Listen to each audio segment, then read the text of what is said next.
দফা দেশ গড়ার কাজের জন্য আমাদেরকে সচ্ছল করার জন্য আবেদন করব এবং আব্দুল রহিম ভাইয়ের নেতৃত্বে আমরা কাজ করতে পারি, দেশ গড়ার উন্নয়নের কাজ করতে পারি।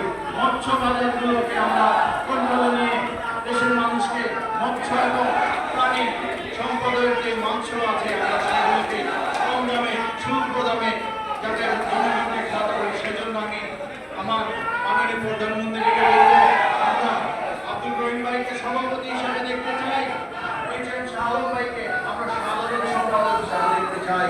আমরা এইখান থেকে সকলকে নিয়ে কাজ করার জন্য সুযোগ চাই। এই সুযোগ চেয়ে আমি আমার বক্তব্য এখানে শেষ করছি। বাংলাদেশ জিন্দাবাদ, বাংলাদেশ জাতীয়তাবাদী মৎস্যজীবী দল জিন্দাবাদ, শহীদ প্রেসিডেন্ট